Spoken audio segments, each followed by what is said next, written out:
اعوذ باللہ من الشیطان اللعین الرجیم بسم اللہ الرحمن الرحیم الحمدللہ رب العالمین الصلاة والسلام علی اشرف الانبیاء والمرسلین وعلى آلہ طیبین طاہرین المعصومین الذین اذہب اللہ عنہم الرجس وطہرہم تطہیرا اللہم صلی علی محمد وآل محمد اللہم اخرجنا من الظلمات الوہم واکرمنا بنور الفہم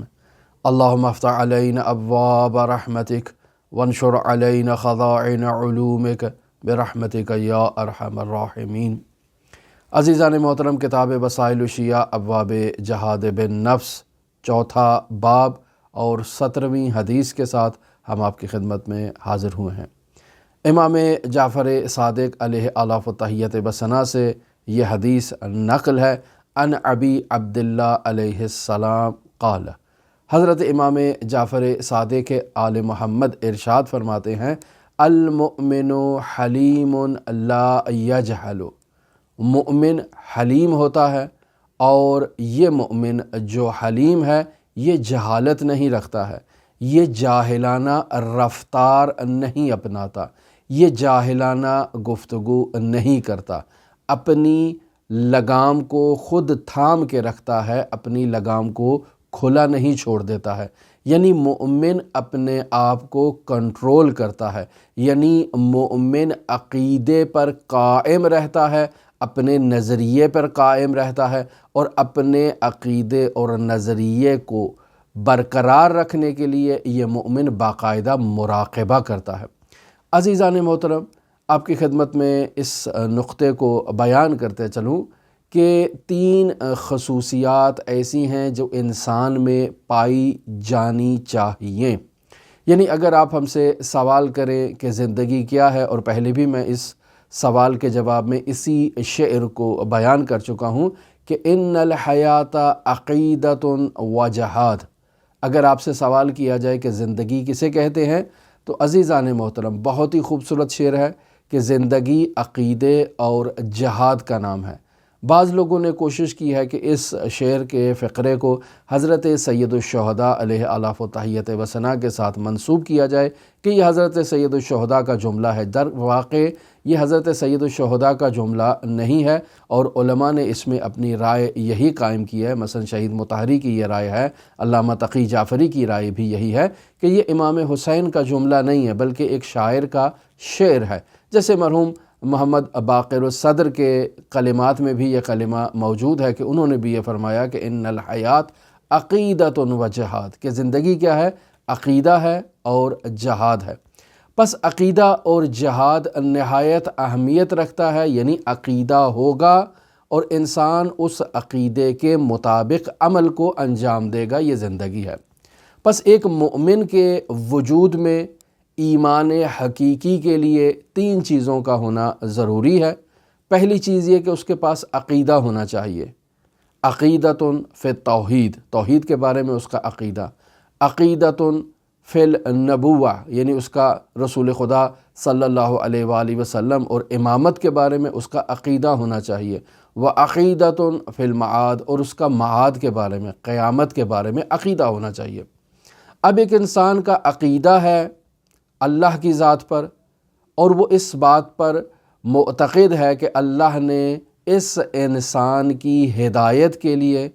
اس انسان کو خود اپنی ذات کی طرف رہنمائی دینے کے لیے اللہ نے انبیاء کی بعثت کا انتظام کیا، اور پھر انبیاء کے بعد ان کے جانشینوں کا ایک سلسلہ قرار دیا تاکہ ایک نبی کے بعد جو دوسرا نبی آتا ہے تو اس کے درمیان جو وقت ہے، اس وقت میں امت گمراہ نہ ہو جائے۔ لہٰذا رسول خاتم کے بعد چونکہ ختم نبوت کا سلسلہ ہے اور رسول خدا آخری پیغمبر ہیں، آخری رسول ہیں، لہٰذا رسول خدا صلی اللہ علیہ وآلہ وسلم کے بعد امت کی ہدایت کے لیے خداوند متعال نے رسول خدا کے 12 جانشینوں کو مقرر کیا، جن میں سے آخری جانشین حضرت صاحب العصر والزمان ہیں۔ یہ انسان کا عقیدہ ہے۔ اب انسان اس عقیدے پر قائم ہے کہ جب خدا نے ہدایت کے لیے انبیاء کا سلسلہ بھیجا اور ہم خاتم الانبیاء کی امت ہیں، تو خداوند متعال نے خاتم الانبیاء کو ایک شریعت عطا کی ہے۔ اب اس عقیدے کے مطابق کہ یہ خاتم الانبیاء ہیں، یہ وہ ہستی ہیں کہ جن کی شریعت کاملہ ہے، یہ وہ ہستی ہیں کہ جو مکارم اخلاق کی تکمیل کے لیے آئے ہیں، یہ وہ ہستی ہیں کہ جن کی اطاعت سے انسان فرش سے عرش تک جا سکتا ہے، یہ وہ ہستی ہے کہ جو انسان کو خدا سے ملا سکتی ہے۔ تو پس اس ہستی کی تعلیمات پر عمل کرنا یہ ایمان کا حصہ قرار پاتا ہے۔ اور اب وہ تعلیمات یا تعلیمات فقہی احکام سے متعلق ہیں یا اخلاقیات سے متعلق ہیں۔ پس عزیزان محترم، 3 چیزیں ایک مومن کے وجود میں ہونا ضروری ہیں۔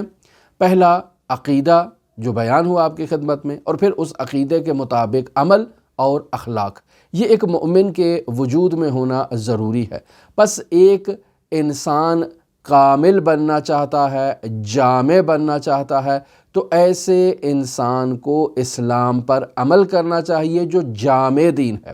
بس اسلام ایک ایسے مکتب کا نام ہے، ایک ایسے آئین کا نام ہے کہ جس نے انسان کی زندگی کے ہر موڑ سے متعلق قانون کو بیان کیا ہے اور حکم الہی کو بیان کیا ہے کہ انسان نے کس وقت سونا ہے، انسان نے کس وقت بیدار ہونا ہے، انسان نے اپنی صفائی کا کیسے خیال رکھنا ہے، پاکیزگی کا کیسے خیال رکھنا ہے، طہارت کا کیسے خیال رکھنا ہے، نماز کو کیسے پڑھنا ہے، زکوٰۃ کو کیسے دینا ہے، انسان نے زوجہ کے ساتھ کیسے رفتار اپنانی ہے، انسان نے بچوں کے ساتھ اور والدین کے ساتھ کیا سلوک برتنا ہے، انسان نے اساتید کے ساتھ اور اپنے غلاموں اور اپنی کنیزوں کے ساتھ کیسے رفتار اپنانی ہے، انسان نے اپنے حکمران کے ساتھ کیسے تعلق قائم کرنا ہے، انسان نے مسجد کے مؤذن اور مسجد کے پیش نماز کے ساتھ کیسے رابطہ قائم کرنا ہے، انسان نے تمام اسلام نے احکام کو بیان کر دیا ہے۔ اسی لیے تو اسلام ایک جامع دین ہے۔ لہٰذا آپ دیکھیں وہ تیسرا باب جو ہم نے آپ کی خدمت میں بیان کیا رسالۃ الحقوق کے عنوان سے، جس میں امام زین العابدین علیہ السلام سے 51 حقوق کو بیان کیا گیا ہے، اور یہ وہ حقوق ہیں کہ جو انسان نے اپنی روزمرہ زندگی میں ادا کرنے ہیں اور انجام دینے ہیں۔ بس اسلام ایک جامع دین ہے، اسلام ایک ایسے دین کا نام ہے کہ جس نے انسان کی زندگی کے تمام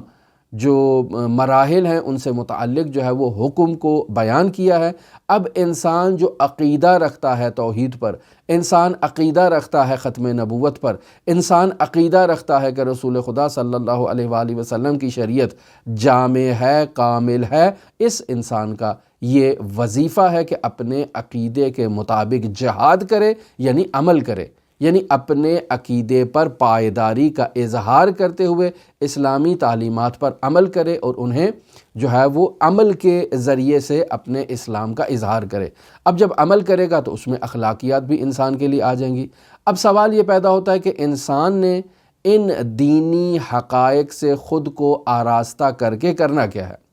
اگر انسان خود کو اس عقیدے کے مطابق ڈھالنے کی کوشش کرے گا، یعنی اپنے عقیدے کو اپنے اعضاء و جوارح سے، اپنے جسم کے اعضاء سے اپنے عقیدے کا اظہار کرے گا، یعنی عمل کرے گا، تو در واقع یہ انسان اللہ کی مخلوقات میں سب سے عظیم مخلوق جو ہے وہ بننے کا ٹائٹل اپنے ساتھ مخصوص کر لے گا۔ کیوں؟ چونکہ اللہ نے انسان کو زمین پر اپنا خلیفہ مقرر کیا ہے۔ اب یہ انسان خاتم الانبیاء محمد مصطفیٰ کی تعلیمات پر عمل کر کے خود کو اس قدر بلند کر سکتا ہے کہ اللہ اسے روئے زمین پر اپنا خلیفہ مقرر کرے گا اور اللہ اسے اپنے خلیفے کے عنوان سے متعارف کروائے گا۔ پس انسان اس زمین پر اللہ کا خلیفہ بن سکتا ہے، جیسے حضرت آدم علی نبینا و علیہ آلاف و تحیت و ثنا سے متعلق کہ انی جاعل فی الارض خلیفہ، کہ میں زمین پر اپنا خلیفہ مقرر کرنا چاہتا ہوں، اور وہ خلیفہ حضرت آدم ہے۔ لہٰذا انسان اپنے آپ کو خلیفۃ اللہ کے مقام پر فائز کر سکتا ہے عمل کے ذریعے سے۔ انسان اللہ کے اسماء اور اللہ کی صفات کا اظہار کر سکتا ہے اور اللہ کے اسماء و صفات کا مظہر بن سکتا ہے۔ انسان عمل کرے رسول خدا صلی اللہ علیہ وآلہ وسلم کی تعلیمات پر۔ انسان اللہ کا امین بن سکتا ہے، یعنی اللہ کے خلیفہ ہونے کی حیثیت سے، اللہ کے اسم اور اللہ کی صفت کے اظہار کی حیثیت سے، اب یہ انسان اس مرتبے پر پہنچ چکا ہے کہ اللہ تبارک و تعالی نے اسے کچھ ایسے اختیارات دے دیے ہیں کہ یہ زمین میں تصرف کر سکتا ہے، یہ جو ہے وہ اللہ کے کن کا مالک ہو جاتا ہے، اور یہ انسان اللہ کی اس دی ہوئی امانت میں امین ہوتا ہے اور اللہ کے ساتھ خیانت نہیں کرتا۔ جب انسان اپنے عقیدے کے مطابق عمل کرے گا، یعنی ان الحیات عقیدۃ و جہاد، اپنے عقیدے پر ثابت قدم رہنے کے لیے یہ جد و جہد کرے گا، جہاد کرے گا، جہاد فی النفس کرے گا، جہاد اصغر کرے گا، جہاد اکبر کرے گا۔ جب انسان اس جہاد کو انجام دے گا تو اس انسان میں یہ صلاحیت ہو جائے گی کہ یہ انسان ملکوتیوں کے بزم میں فرشتوں کا ہم نشین بننے کے قابل ہو چکا ہے۔ اس انسان میں یہ صلاحیت ہے کہ یہ انبیاء کرام علیہ السلام کا صدیق اور دوست بن سکتا ہے۔ اس انسان میں یہ صلاحیت ہے کہ یہ صدیقین کے ساتھ صدیق بن سکتا ہے، یہ شہداء کے ساتھ دوست بن سکتا ہے، اور خداوند متعال اس انسان کو اپنی بارگاہ میں ایکسیپٹ کرے گا۔ لہٰذا عزیزان محترم، اسلامی تعلیمات میں یہ خلاصہ مد نظر رکھنا چاہیے کہ انسان کی زندگی کا مقصد کیا ہے؟ ان الحیات عقیدۃ و جہاد، عقیدہ اور جہاد ہے۔ اب جب اسلام عقیدہ یعنی زندگی عقیدہ اور جہاد ہے، اور انسان مومن کے وجود میں عقیدہ ہونا چاہیے، عمل ہونا چاہیے اور اخلاق ہونا چاہیے، تو اب اس روشنی میں آ کر آپ دیکھیں کہ امام جعفر صادق علیہ آلاف و تحیت و ثنا کیا فرما رہے ہیں کہ المؤمن حلیم، مومن حلیم ہوتا ہے، بردبار ہوتا ہے، لا یجہل، مومن جہالت کا اظہار نہیں کرتا ہے، جاہلانہ گفتگو نہیں کرتا ہے، اپنی لگام کو اپنے ہاتھ میں تھام کے رکھتا ہے۔ تو یہاں عزیزان محترم جہل کو مد نظر رکھیں کہ جہل دو طرح کے ہیں۔ ایک جہل وہ ہے جو علم کے مد مقابل ہے، یعنی آپ کہتے ہیں کہ انسان عالم ہے، تو اس انسان عالم کے مد مقابل ایک ایسا انسان ہے جو جاہل ہے۔ عالم ہے یعنی اس کو علم ہے، اس کو فقہ کا علم ہے، اس کو عقیدے کا علم ہے، اس کو دین کا علم ہے، اس کو اللہ کے احکام کا علم ہے، اس کو قرآن کا علم ہے، اس کو تفسیر کا علم ہے، یہ عالم ہے۔ اس کے مد مقابل وہ شخص کہ جو ان چیزوں کا عالم نہیں ہے اسے جاہل کہا جاتا ہے۔ بس ایک دفعہ جہل کی خصوصیت جو ہے وہ علم کے مد مقابل میں آ کر کھڑی ہوتی ہے، لیکن دوسری دفعہ جہل جو ہے وہ عقل کے مد مقابل آتا ہے۔ یعنی آپ کہتے ہیں کہ جاہل، تو یہ جاہل کس کے مقابلے میں ہے؟ عاقل کے مقابلے میں ہے۔ یعنی آپ کہتے ہیں عاقل اور جاہل، یعنی وہ شخص کہ جس میں عقل موجود نہیں ہے، یعنی ایک طرف عاقل ہے یعنی عقل رکھنے والا ہے، شعور رکھنے والا ہے، اور دوسری طرف وہ شخص ہے کہ جو عقل نہیں رکھتا ہے۔ اب یہ عقل نہیں رکھتا ہے، ممکن ہے عالم ہو لیکن عاقل نہ ہو، ایسا ہو سکتا ہے۔ تو پس یہ انسان عالم ہے لیکن عقل نہیں رکھتا ہے۔ جیسے آپ دیکھیں کہ حدیث میں جنود عقل اور جہل کو بیان کیا گیا ہے، یعنی عقل کے لشکروں کو بیان کیا گیا ہے، اور عقل کے مد مقابل جو لشکر بیان کیے گئے ہیں وہ جہل کے لشکر کو بیان کیا گیا ہے۔ پس یہاں عقل جہل کے مقابلے میں استعمال ہو رہی ہے، جبکہ ایک دفعہ عقل جو ہے وہ علم کے مد مقابل جو ہے وہ استعمال ہوتی ہے۔ تو عزیزان محترم، یہاں اس جملے میں امام جعفر صادق یہ بیان کرنا چاہ رہے ہیں کہ المؤمن حلیم، مومن کیا ہے؟ حلیم ہوتا ہے، بردبار ہوتا ہے، لا یجہل، یعنی یہ مومن غیر عاقلانہ رفتار کو انجام نہیں دیتا ہے۔ پس یہاں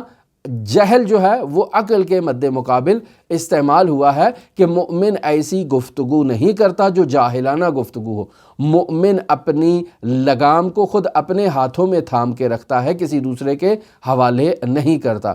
عزیزان محترم، یہاں ایک اور نقطہ بھی آپ کی خدمت میں بیان کرتا چلوں کہ بعض صفات ایسی ہیں جو صفت ہیں لیکن صفت کے ساتھ ساتھ وہ فعل کا رتبہ اور فعل کا درجہ بھی رکھتی ہیں، یعنی انہیں صفت کہا جاتا ہے تو در واقع صفت سے مراد وہ فعل ہوتی ہے، جبکہ بعض صفات ایسی ہیں کہ جو صفت ہیں لیکن ان صفات کا نتیجہ جو ہے وہ فعل قرار پاتا ہے۔ جیسے آپ کی خدمت میں مثال دے دوں کہ صفت ہے جس کا نتیجہ فعل ہے، جیسے بخل ایک صفت ہے، انسان بخیل ہے، یہ صفت ہے ایک ایسے انسان کی کہ جو بخیل ہے، لیکن اس صفت کا نتیجہ ہمیشہ عمل کی صورت میں آئے گا۔ یعنی انسان بخیل ہے، یعنی امساک کرے گا، یعنی کسی کے سامنے خیرات نہیں کرے گا، کسی کی مدد نہیں کرے گا، کسی کے ساتھ تعاون نہیں کرے گا۔ پس بخل ہمیشہ فعل کے ساتھ ہوگا۔ بخل ایک ایسی صفت ہے جس کا نتیجہ جو ہے وہ فعل قرار پائے گا، جبکہ بعض صفات ایسی ہیں کہ جو نام ان کا صفت ہے لیکن حقیقت میں وہ خود کیا ہیں؟ فعل ہیں۔ جیسے شجاعت ہے، بہادری کا ہونا۔ اب بہادری اور شجاعت ایک صفت ہے، لیکن یہ صفت فعل کی صورت میں ظاہر ہوگی، اس کا نتیجہ فعل نہیں ہے بلکہ خود صفت جو ہے وہ فعل اور عمل کہلائے گی۔ عزیزان محترم، اب یہاں اس چیز کی طرف توجہ فرمائیں کہ یہاں جو بیان کیا گیا ہے، انسان جو ہے وہ حلیم ہے، لا یجہلو، وہ جہالت کا اظہار نہیں کرتا ہے۔ تو یہاں انسان کا جہالت کا اظہار نہ کرنا ایک ایسی صفت ہے انسان کے لیے کہ جو انسان کے فعل کی صورت میں ظاہر ہوگی، اور انسان اس کے نتیجے میں ایک کریمانہ حلیمانہ رفتار کا اظہار کرے گا۔ لہٰذا یہاں آپ دیکھیں امام جعفر صادق آل محمد آگے بیان فرما رہے ہیں وَإِن جُہِلَ عَلَيْهِ يَحْلُمْ، کہ اگر اس انسان مومن کے ساتھ جاہلانہ رفتار اپنائی جائے تو یہ مومن جاہلانہ رفتار کے مد مقابل جو ہے وہ حلیم ہوتا ہے، یعنی بردباری کا اظہار کرتا ہے اور بردباری کا مظاہرہ کرتا ہے۔ اور پھر امام جعفر صادق آل محمد ارشاد فرماتے ہیں وَلَا يَظْلِمُ، مومن کبھی کسی کے اوپر ظلم نہیں کرتا ہے، کسی کی حق تلفی نہیں کرتا ہے، کسی کے ساتھ ناانصافی نہیں کرتا ہے۔ وَإِنْ ظُلِمَ غَفَرَ، اگر اس مومن کے ساتھ کوئی ناانصافی کرتا ہے، جاہلانہ رفتار اپناتا ہے، اس مومن پر ظلم کرتا ہے، تو یہ مومن اسے معاف کر دیتا ہے۔ اور پھر آگے امام جعفر صادق آل محمد فرما رہے ہیں وَلَا يَبْخَلُ، مومن بخل کا اظہار نہیں کرتا ہے، کہ بخل ایک ایسی صفت ہے کہ جس صفت کا اظہار اور نتیجہ جو ہے وہ عمل کی صورت میں ظاہر ہوگا۔ پس مومن جو ہے وہ ایسا عمل انجام نہیں دیتا جس عمل کو بخیلانہ عمل کہا جائے، یعنی مومن بخل کا اظہار نہیں کرتا ہے۔ لیکن اگر کوئی شخص ہے جو مومن کے ساتھ بخل اختیار کرے تو مومن اس کے بخل کے اظہار پر صبر کا مظاہرہ کرتا ہے۔ لہٰذا امام جعفر صادق آل محمد فرماتے ہیں وَلَا يَبْخَلُ، مومن بخل کا اظہار نہیں کرتا ہے۔ وَإِن بُخِلَ عَلَيْهِ، اگر اس مومن کے ساتھ کوئی بخل کا اظہار کرتا ہے تو یہ کیا کرتا ہے؟ صبر، یہ صبر و تحمل اور بردباری کا مظاہرہ کرتا ہے اور اس کے ساتھ مقابلہ بالمثل نہیں کرتا ہے۔ یعنی انسان کو بس اوقات کسی دوسرے انسان سے توقعات وابستہ ہوتی ہیں، یعنی انسان کہتا ہے کہ وہ شخص جو ہے وہ میرے ساتھ ایسے رفتار کرے، ایسے رفتار کرے، میرے لیے ایسے احترام کرے، ایسے میرے لیے تحفے تحائف لے، تو یہ مومن کسی سے ایسی توقع رکھتا ہی نہیں ہے، اور کسی کے ساتھ ایسا اس کو توقع ہی نہیں ہوتی ہے کہ وہ شخص جو وہ میرے ساتھ ایسے کریمانہ رفتار کرے، میرے لیے تحفے تحائف لے کر آئے۔ لہٰذا مومن ایسی توقع نہیں رکھتا ہے اور صبر و تحمل و بردباری کا مظاہرہ کرتا ہے، یعنی اگر کوئی اس کی توقعات پر پورا نہیں بھی اترتا، اول تو توقع رکھتا نہیں ہے، اور اگر اس کی کسی پہ توقع ہو اور کوئی اس کی توقعات پر پورا نہ اترے تو یہ مومن صبر و تحمل اور بردباری کا مظاہرہ کرتا ہے۔ تو عزیزان محترم، امام جعفر صادق آل محمد سے یہ ایک مختصر سی روایت تھی جسے ہم نے آپ کی خدمت میں نقل کیا، 17ویں روایت ہے، اور وسائل الشیعہ ہے، ابواب جہاد بن نفس ہے، 4تھا باب ہے، اور اس باب کی 17ویں حدیث آج ہم نے آپ کی خدمت میں قرأت کی ہے۔ ہماری دعا ہے کہ خداوند متعال ہمیں اس حدیث کے مضامین پر عمل کرنے کی توفیق عطا فرمائے، ہم ایسے ہی کریمانہ رفتار کو اپنے